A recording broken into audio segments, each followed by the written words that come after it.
Hello दोस्तों, नमस्कार। मैं आप लोगों का हार्दिक अभिनंदन करता हूं अपने टेराबाई स्टॉक मार्केट यूट्यूब चैनल में। जो लोग फर्स्ट बार विजिट कर रहे हैं, सब्सक्राइब वगैरह कर ले, बेल आइकन वगैरह प्रेस करें। चलिए शुरू करते हैं। तो सबसे पहले ये वीक कब से कब तक चलेगा? तो ये वीक 8 तारीख से 12 तारीख तक चलेगा। ठीक है, कितना? 8 तारीख से 12 तारीख।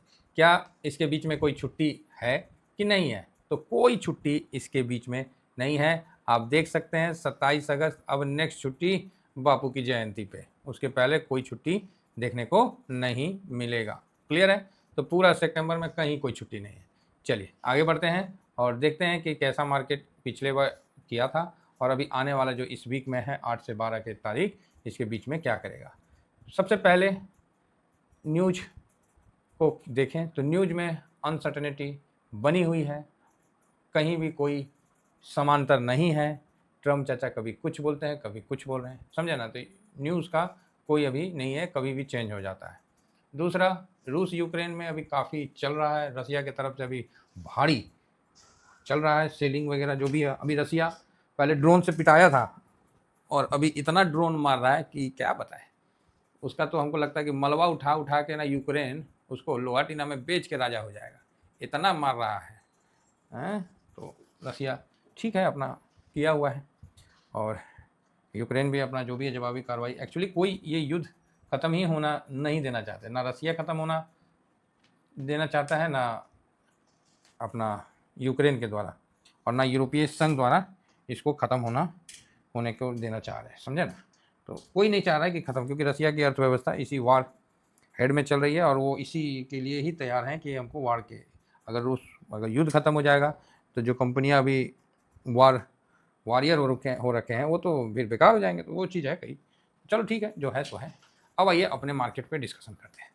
तो सबसे पहले अच्छी बात क्या है? अच्छी बात तो कहीं भी आपको अच्छी बात तो दिख नहीं रही है, लेकिन हमारी तरफ से आपको अच्छी बात बोली जा रही है। तो क्या है अच्छी बात? तो अच्छी बात यह है कि 1 तारीख से 5 तारीख के बीच में FIS मात्र 5,666 करोड़ ही बेचे हैं। ये एक अच्छी बात। आप बोलिएगा अरे वाह, ये तो बड़ा बढ़िया बात बोले हैं सर, बस 5,500 के आसपास करोड़ बेचा है तो ये अच्छी बात है।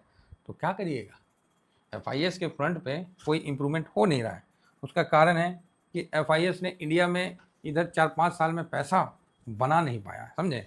इसलिए कहीं ना कहीं उनको लगता है कि इंडिया में इन्वेस्ट करना अभी ठीक नहीं है, इंडिया अभी नीचे गिरेगा, अभी जब उसका PE नीचे आएगा तब हम पैसा लगाएंगे। FIS बैठे हुए हैं कि इंडिया में एक बड़ा करेक्शन हो तो हम पैसा लगाएंगे, समझे ना? FIS का अपना अलग सोच है, जो भी है। दूसरा, कुछ FIS है वो इसलिए नहीं आ रहे कि इंडिया का जो रुपया है वो टूटता ही जा रहा है, उनका जो इन्वेस्टमेंट है वो ऑलरेडी चकनाचूर हो चुका है, क्योंकि 85 से वो 88.18 आपको रिसेंट अभी होता हुआ दिखा है। साथ में उनका जो डॉलर है वो 98-97 के आसपास चल रहा है, और तो इसलिए वो नहीं लगा रहे, क्योंकि उनको नुकसान है। तो ये 2-3 कारण है। तो चलो बेचे कम है ना, बेचे कम है तो अच्छी बात है। और DIS ने इस फ्रंट पे अच्छी बैटिंग की है और सिचुएशन को DIS ने संभाला है 13,000 करोड़ की खरीदारी करके, समझे? 13,444 करोड़ की खरीदारी करके। तो लगातार FIS की बिकवाली है ही। आप देख सकते हैं कि 2 मंथ से FIS ने अच्छा खासा बेचा है, हालांकि बीच में 4 मंथ नहीं बेचा, उसके पहले बहुत बेचा। तो FIS किसी भी एंगल से नर्म नहीं है, अपना बिकवाली जारी रखे हैं। तो अब देखना है ये बिकवाली आगे कितना आगे बढ़ता है, क्या है, नहीं है।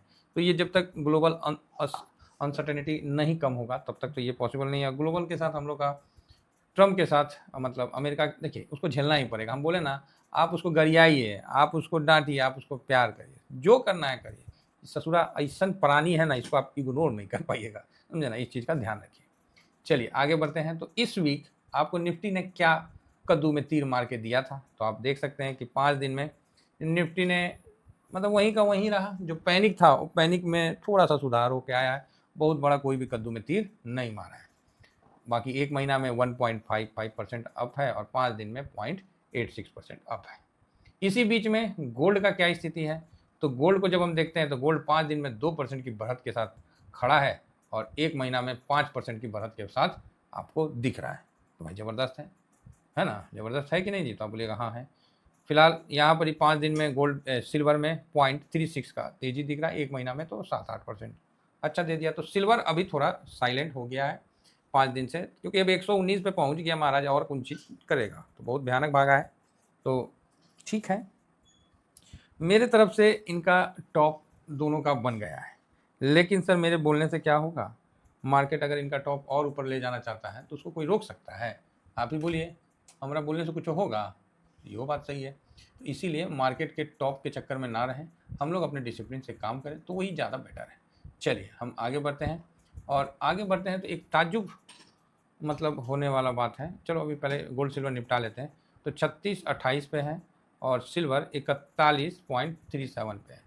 तो ठीक है, यहाँ पर ही एक तो हम लोग डिस्कस कर ही लिए कि रुपया बहुत ज़्यादा कमज़ोर हुआ है, तो वो भी देखने वाली बात है। रुपया में अच्छी खासी कमज़ोरी है, तो ये अच्छा नहीं है। नेक्स्ट ब्रेंट का आया, तो ब्रेंट में भी देख रहे हैं 66-65 पे है, तो ठीक ठाक है। यूएस का जो बॉन्ड यील्ड है ना 4.08 आ गया, 09 हो गया, अच्छा 08, ये बहुत भयानक कमजोर हुआ है। तो यूएस में भी आपको एक तेजी देखने को मिलेगा। बॉन्ड यील्ड का कम होना यूएस मार्केट के लिए अच्छा माना जाता है, क्योंकि अब बॉन्ड से पैसा निकल के कहाँ आएगा, तो शेयर मार्केट में आएगा। इसीलिए मतलब बॉन्ड यील्ड का कम होना, 10 ईयर बॉन्ड यील्ड का, ये अच्छा माना जाता है। सुनने में आ रहा है कि यूएस जो अपना बॉन्ड निकाला था वो नहीं किया, लोगों का बॉन्ड पे, यूएस के बॉन्ड पे भरोसा कम होता नज़र आ रहा है, ऐसा न्यूज सुनने में आ रहा है। तो ये भी एक चिंता वाली बात है। लेकिन ये सब जो चिंता है वो आपको तुरंत नहीं असर करेगा, टाइम लेगा, समझे। ये सब जो चिंता है आप सोचिएगा तुरंत असर कर जाए, नहीं नहीं, टाइम लेगा, उसके बाद ये सब असर करेगा। ठीक है, चलिए आगे बढ़ते हैं। तो बॉन्ड यील्ड बहुत फास्ट डाउन हुआ है और गजब है। अभी मतलब अब तो मार्केट को वहाँ चढ़ना चाहिए, लेकिन वहाँ भी अभी कई डाटा का पेंडिंग है। अब वो डाटा को आने दीजिए, तभी आदमी आगे बढ़ेगा, है ना। अब इसी बीच में हम लोग को थोड़ा सा चाइना पे भी नज़र रखना पड़ रहा है। क्या करें, अब इन्वेस्टमेंट शुरू कर दिए तो नज़र तो रखना ना पड़ेगा। नहीं इन्वेस्टमेंट कर रहे थे तो नहीं नज़र रख रहे थे, अब इन्वेस्टमेंट करना शुरू किए तो नज़र रखना पड़ेगा। तो वहाँ महंगाई का 9 अगस्त को आया था डाटा, और चाइना में अभी 9 सितंबर को, मतलब कल मंगलवार को महंगाई का आने वाला, सीपीआई डाटा आने वाला है। तो देखते हैं क्या है नहीं है। तो 9 को इधर आएगा और फिर 11 तारीख को आपको यूएस में महंगाई का डाटा देखने को मिलेगा। ठीक है, सीपीआई डाटा आपको यूएस में देखने को मिलेगा, तो वो भी एक इम्पोर्टेंट है 11 तारीख को। तो कहाँ चला गया, तो उस डाटा को भी हम लोग करेंगे, और फेड भी इसको करता है। रेट कट का उम्मीद इस बार यूएस में ज़्यादा है कि मतलब, हाँ सीपीआई आ गया ना, ये देखिए 11 तारीख को सीपीआई डाटा आएगा यूएस में। महंगाई जो है 2.9% का लगा रखा है, अब देखिए कितना आता है। तो इस बार रेट कट तो मतलब पूरा जोर शोर से किया, मतलब है कि होना चाहिए, नहीं समझे, एगो होना चाहिए वाली बात है। हो मतलब कैसे बोलते होगा, मतलब होना चाहिए, इसमें भी बहुत मजबूती की तरफ है। अब आइए अपना इंडिया में भी इन्फ्लेशन देखिए। भाई साहब इन्फ्लेशन तो ये नहीं है जी, इतना भी कम इन्फ्लेशन नहीं होना चाहिए। तो इंडिया में इन्फ्लेशन काफ़ी नीचे दिखा रहा है, 1.55। तो ये भी आने वाला है 12 सितंबर को, मतलब 9 को चाइना, 11 को अमेरिका और 12 को भारत में। अच्छा है, सब अलग अलग दिन आ रहा है। तो यहाँ क्या है ना कि चाइना को तो अब देखना ना पड़ेगा, क्योंकि जहाँ हम इन्वेस्ट कर दिए तो उसको तो बिना देखे काम नहीं चलेगा। एक और अच्छी बात इसी में है कि अपना फॉरेन रिजर्व बढ़ के आया। भाई रुपया कमज़ोर हुआ, समझ में आया। ये कैसे बढ़ के आया, ये भी एक ताज्जुब डाटा सामने निकल के आया। अब इस डाटा के बेस से हम लोग मतलब मंडे को तेज़ी देख सकते हैं। ये आया कब, 5 तारीख को, है ना। तो 5 के बाद हुआ 6 शनिवार, 7 रविवार, 8 सोमवार, सोमवार हुआ ना जी मंडे। तो ये मंडे को हम लोग इस बेस पे तेज़ी देख सकते हैं। ठीक है, तो ये सारे डाटा आप लोगों को मैंने सामने रख दिया। बाकी ये 12 तारीख को आएगा, जिस दिन अपना सीपीआई का डाटा आएगा उस दिन इसका भी डाटा आएगा, तो इसको भी देखना बहुत ज़रूरी है, खासकर फॉरेन रिजर्व को रिगार्डिंग। तो ये बहुत ज़रूरी है ना। चलिए अब हम थोड़ा सा आगे बढ़ते हैं, और आगे बढ़ते हैं तो क्या बताएं, आगे बढ़ के FIS DIS का एक बार चर्चा कर लेते हैं।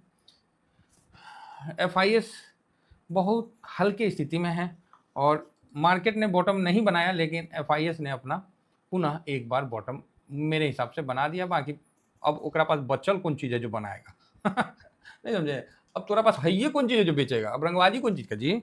मतलब मेरा कहने का है कि 7.43% वाली रह गया, अब आप क्या कर सकते हो, बेच लो, है ना। जब इतना बेचिए दिए तो इहो बेच लो। याद रखिए, ये यहाँ से जब मार्केट भागता है ना, भाग नहीं रहा है वो, हम एग्री कर रहे हैं, हुचुक हुचुक के चल रहा है, पेशेंस टेस्ट कर रहा है, समझे। लेकिन याद रहे, ये जब भाग के 80 पे जाएगा ना, उस समय मार्केट में देखिएगा क्या रौनक रहेगा। और फूफा आएंगे आज उम्मीद है कि फूफा इस बार आना, क्योंकि हम बोले थे ना कि फूफा चेंज हो रहे हैं, और इसका इशारा चाइना ने दे भी दिया है कि अमेरिका मतलब पाकिस्तान के साथ जो रेल प्रोजेक्ट में अपना हाथ पीछे खींच लिया है, 2 बिलियन के ऐसे कुछ था। तो ये न्यूज़ हमने आपको बहुत पहले कवर किया था। तो आएंगे, फूफा चेंज हो रहे हैं, है ना। अब अमेरिकन फूफा आए तो ठीक है ना, तो फूफा चेंज। तो DIS भी 66 है। डरने की इसलिए मैं नहीं बड़ा गिरावट देख रहा हूँ कि ये तो 7% है। अगर DIS भी यहाँ 18% 15% होता ना, तो मैं आपको डिक्लाइन के लिए एग्री करता, मैं नीचे जाने के लिए एग्री करता। DIS 60 से ऊपर बना हुआ है, नीचे नहीं उतना जाने का उम्मीद बनता है। अरे भाई साहब, एक मतलब 2-4% तो छोड़ दीजिए, है निफ्टी है 2-4%, 1000 पॉइंट ऊपर नीचे तो 500 पॉइंट तो चलता है। नीचे जाने का मतलब गया 20% तड़ातड़ी तो होता है ना। तो वो ये चीज़ को समझ के चलिए। रही बात पब्लिक भी भाई साहब 71.39 पे है, और प्रो ने भी 67। तो किसी भी एंगल से मार्केट एकदम डाउनफॉल जाने का कोई चांस नहीं बनता है। हाँ ठीक है, मार्केट है, ऐसे नहीं बोलना चाहिए, लेकिन जो डाटा के हिसाब से सब जो हम लोग को समझ में आता है उस हिसाब से ठीक है डाटा। क्या है, ठीक है। रही बात PE का, तो PE भी अपना 22 से नीचे है, तो मोटा मोटी ठीक है। सब चाहता है कि सस्ता PE मिल रहा है, कहाँ से मिलेगा, फ्री में मिल जाएगा, होगा तबे ना। तो ये चीज़ आप देख सकते हैं। तो यहाँ पर ही आपको PE 21.73 पे दिख रहा है, तो ठीक है। एक तरह से FIS चाहते हैं कि इनको PE 15-16 पे मिल जाए, वो जब मिलने का मतलब बहुत बड़ा पैनिक।